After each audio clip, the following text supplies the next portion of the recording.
I'm Erica Lai and I work with photography.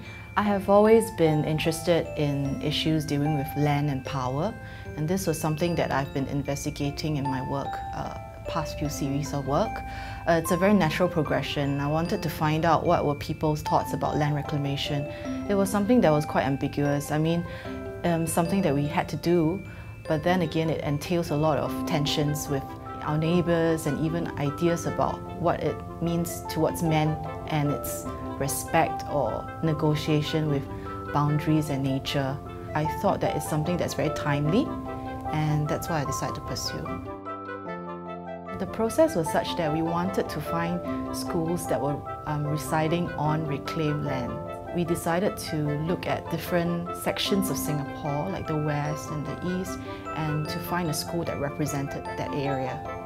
My intention for this was to bring the students through this process of bridging the research component, looking at Singapore history, our own local context, as well as looking at literature, as well as visual arts, and how they actually form this whole in their process. I didn't want them just to be solely involved in the making of, but to take charge of this whole research process and to really look at themselves and to have some kind of reflection before they embark on this.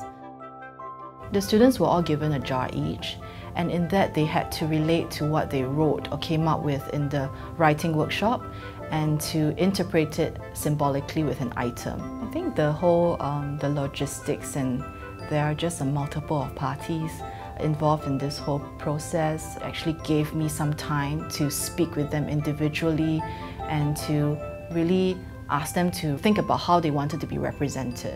And I think it's something that people do not get asked enough in terms of being a photographic subject.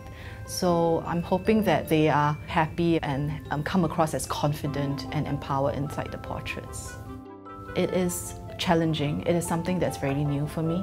But then I also enjoyed working more spatially. I've always been working with very much just using prints, and that's something I'm comfortable with, but I also enjoy very much. This time I'm actually thinking about how we want to transform a space and to create a sense of control over the viewer experience, which was something that I explored in my previous works, just that it was through the content of the image rather than the actual installation itself.